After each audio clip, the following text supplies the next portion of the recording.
deuxième invitée, Madame Nerolel Constance, qui est aussi imbue de la culture, qui connaît bien les enfants, comme l'a dit Madi, la maman des enfants. Là, Sitson, c'est former les enfants à devenir des artistes, des ingénieurs et tout. Et Madame Constance s'est attelée depuis quelques années à offrir la joie de Noël. Donne du bonheur aux enfants. Du bonheur aux enfants. Pour cette donne édition, l'envie de continuer à vivre, de lutter. Noël, c'est dans 4 jours. Ouais. Qu'est-ce qui est au rendez-vous cette année? Cette année, comme toujours, il y a une foire de Noël qui est déjà en vue, qui commence à partir du 23. 23. Ouais, et exceptionnellement, notre élection Miss Noël. Ah, c'est beau ça. Pour les enfants. Oui, pour les enfants de 3 à 14 ans, Ouais. les jeunes filles. Oui. Voilà, pour le 25. Et là, c'est toujours avec beaucoup d'enthousiasme que nous le faisons pour les enfants. Pourquoi ne pas leur offrir ce que nous, on n'a pas l'opportunité de l'avoir avant? Ouais, Ah, ben là, il faut mettre vraiment les enfants au centre de cette festivité qui est Noël. Oui. Voilà. Donc, nos activités commencent déjà à partir du 23. 23 décembre à l'espace culturel Talino Manou. Voilà, ce seraient les jeux concours et consorts, une aire de jeu pour les enfants, pour leur permettre de venir vraiment se divertir après quelques mois de cours. Oui. Et de l'autre côté, les stands d'exposition pour les parents qui pourront également venir en famille. Une opportunité en or pour permettre aux enfants d'être à côté, les papas, mamans, de l'autre côté, se divertir. Pourquoi ne pas voir nos artistes Siston en scène, voilà. C'est une demande en direct, donc une demande en direct. Même si on lui demande d'aller chanter, il va aller chanter. Moi, je n'ose pas lui demander de chanter ce matin parce qu'il est venu dans un autre cadre. Oui. Mais je suis imprévisible à un moment, on ne sait jamais. Voilà, on ne sait jamais.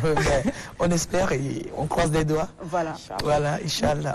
Constance, gérer les enfants, c'est pas évident. On en a 2, 3 à la maison, catastrophe. Ils sont beaux, ils sont mignons, tout, mais c'est pas du tout facile. Comment vous arrivez à gérer l'ensemble de ces enfants? Je vois par moments, vous êtes entouré de tous ces enfants avec beaucoup de bonheur. Comment ça se passe? C'est le fond de soi? C'est le cœur? C'est le cœur et c'est un don. C'est un don, c'est vrai. Je ne saurais l'expliquer. Je ne sais pas où est-ce que je tire cette force, cette énergie. Mais je ne m'ennuie jamais et je ne suis jamais fatigué quand ils sont là. Je gère les fatigues une fois avoir fini les activités avec les enfants, c'est-à-dire après, par exemple, 45 jours d'activité pendant les colonies de vacances. C'est là où je me couche et je sens vraiment la fatigue. Ouais. Mais quand je suis avec eux, tout ce que je veux, c'est d'améliorer, d'innover, de chercher en moi et entrer dans l'esprit des enfants, trouver ce qui peut vraiment les mettre à l'aise, de changer leur vision, de voir les choses, de leur unir, de faire tout ce que je peux pour que ces enfants-là puissent vraiment être les chevaliers, comme je le dis toujours, les porteurs de leçons, de ce qu'ils apprennent là. Alors pour mieux savoir d'où vous tirez ça, vous étiez quel genre d'enfant? L'enfant qui avait des cadeaux, qui était bien couvert ou... Des cadeaux, comme on le dit, par de Noël, par exemple. Vous avez la petite... Oui, bien sûr, des Noël, bien sûr. Vous étiez bien gâté, par des cadeaux. En fait, il pose la question parce que vous avez dit tantôt qu'il fallait offrir à ses enfants tout ce que nous, on n'avait pas eu. C'est vrai, notre enfance, il y a là, plus de 30 ans, c'est différent. Ouais, c'est différent. Plus de 30 ans quand même. On n'avait pas une aire de jeu, on n'avait pas des cadeaux à chaque question et tout. C'est vrai qu'on nous promettait des petites tenues ou des petites poupées. Bien sûr. Voilà, bien sûr, comme tout un enfant normal. Donc j'avais une famille normale, des parents qui pouvaient m'offrir un petit jouet à l'occasion de Noël. Mais je n'ai pas quand même eu l'opportunité d'avoir une foire de Noël qui avait regroupé des gens ou participé à Miss Noël. Voilà, donc mon enfance a été une enfance vraiment normale. Épanouie. D'accord, on comprend donc. À la fois, vous gérez aussi, vous êtes sur d'autres réalisations, toujours avec les enfants pendant les vacances. Oui. Vous les occupez toute l'année, là? Oui, on les occupe. Les parents, ça va? Ils ne se plaignent pas? Par moment, surtout pour les déplacements. Oui. Ouais, c'est pas du tout évident. Pendant les vacances, on essaye de les occuper pour les colonies de vacances, qui ne se passent pas comme dans des pays développés où on peut juste amener les enfants se divertir. Mais Pendant les vacances des 45 jours, on essaie de créer des activités qui puissent occuper les enfants, éducatives et en même temps des activités d'épanouissement. Super. Voilà. Et ces enfants sont regroupés par catégorie d'âge et de niveau et accompagnés des encadreurs qui essaient de les accompagner dans chaque métier ou dans chaque atelier. Entre autres la danse, la musique, la culture générale et tous les mots qui sillonnent maintenant les établissements scolaires et surtout le vivre ensemble qu'on apprend tous les jours aux enfants. C'est très important. Voilà, et l'amour du prochain, l'acceptation du prochain. Et on a même écrit un petit livret que vous aurez l'opportunité de le découvrir dans les jours à venir pour les enfants, pour leur conduite de vie. Et pendant ces 45 jours, nous traitons ces enfants comme des rois et des reines. On les met en compétition. Aïe, aïe, aïe. Qu'est-ce que j'aime être traité comme ça. Mais de fois, on dirait que parfois, ils n'aiment pas me traiter comme une reine. Qu'est-ce qui se passe avec ce garçon? Ah non. Et ils ne sont pas désignés en premier ni deuxième. Mais par contre, ils sont en quête de la victoire, comme on leur dit. Ah, ouais. Et quand on leur dit où est la victoire, il faut vraiment remplir certaines conditions, certains aspects, c'est-à-dire la victoire, c'est à la maison. Il faut être obéissant, intelligent, réviser les cours après les classes. Et également, on dit à la maison, à l'école, il faut vraiment être un enfant exemplaire, avoir une très belle conduite avec des très bonnes notes. Et à la colonie, pourquoi pas? Pourquoi on dit à la maison, à la colonie, à l'école? Tous ces aspects, ça fait un triangle pour que nous puissions avoir un roi. Et il doit répondre vraiment, vraiment à tous les points focaux que nous rédigeons pour ces enfants-là. C'est ce qui fait que ça a fait une ligne de conduite qu'on remet aux parents. Ça leur permet de faire des suivis à ces enfants-là. Et le meilleur ou la meilleure devient le roi en obtenant une couronne. Après avoir obtenu une couronne, il devient automatiquement l'allié qui va en compétition pour avoir le bâton de commandement et il devient en même temps un chevalier. En même temps, chez le roi, tu deviens le chevalier ou la chevalière et reine. Et étant déjà ce trio d'engagement, c'est-à-dire il est capable, il est apte de diriger ou d'encadrer les autres enfants à notre issue ou à notre retrait, juste pour voir qu'est-ce qu'il peut faire étant un enfant à la maison ou dans le quartier, quel message il pourra passer aux autres. Il devient en même temps un ambassadeur de la colonie de vacances. Donc c'est comme ça qu'on essaie de travailler avec des enfants. Ça fait rêver. Ça fait rêver, c'est magique. Et surtout les enfants. Mais elle fait un travail formidable, cette dame. Hein. Personnellement, je ne l'ai jamais rencontrée, mais j'ai quand même eu des échos de ce que vous faites. Mais qui ne connaît pas Constance. Tenez bien, continuez.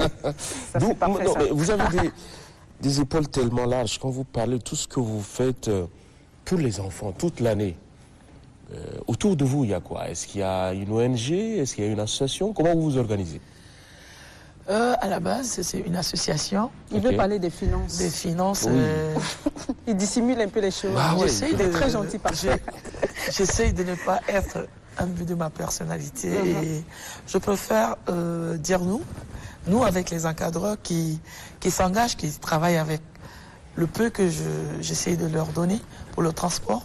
On essaie de demander aux parents d'inscrire les enfants d'une somme acceptable selon notre condition sociale.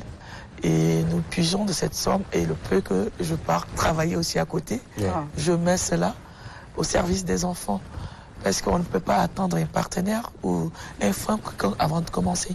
Nous sommes à notre 7e édition de la colonie de vacances. Quand même. Nous espérons un jour avoir un grand centre de colonie de vacances, non seulement ici au Tchad, à N'Djamena, autant pour moi, mais un peu partout, au sud, au nord, à l'est, pour pouvoir regrouper ces enfants-là.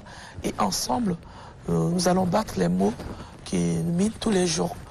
Et pour que ces enfants ne puissent pas rêver simplement en voyant les autres à travers les médias ou les réseaux sociaux, nous allons faire vivre ces enfants. Alors, ils sont tellement nombreux, les enfants tchadiens qui nous regardent, peut-être ceux qui n'ont pas les parents qui ont les moyens pour leur offrir des cadeaux. Vous non plus, vous ne pouvez pas prendre en compte tous ces enfants-là. Exactement. Voilà. Pour ce propos, on a ce qu'on appelle une école des sans-voix qui est à côté et on le gère d'une manière anonyme qui fait partie de mes aspects de vie pour ne pas pouvoir prendre ces enfants et les exposer et pour, comme disent les gens, faire une publicité autour d'eux pour ne pas les frustrer. Ces enfants, j'ai commencé d'abord dans le quartier, dans mon entourage. Quand je veux transformer la vie d'un enfant qui a déjà un parent qui puisse l'inscrire dans le monde des enfants, pourquoi ne pas donner également cette opportunité à un enfant errant dans le quartier qui ne peut pas aller à l'école, qui n'a pas non plus des parents qui puissent l'offrir le minimum, ne serait-ce que même dans une école publique.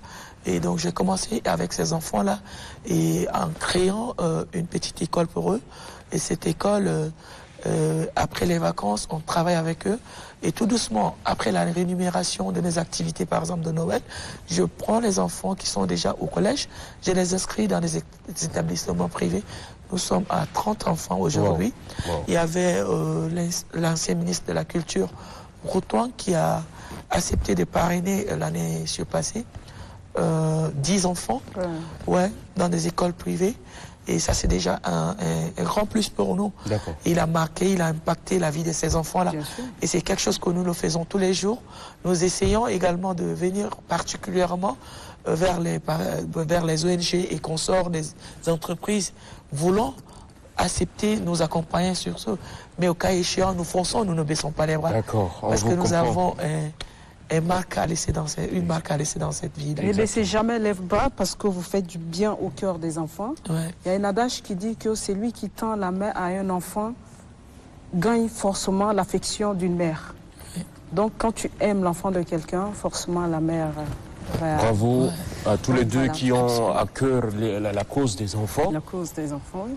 Merci Sidson d'être passé et surtout bon vent pour cette école, ce centre de formation des enfants. Et vivement dans 2 ans pour la promesse. Inch'Allah. Merci aussi Constance. Merci, parfait.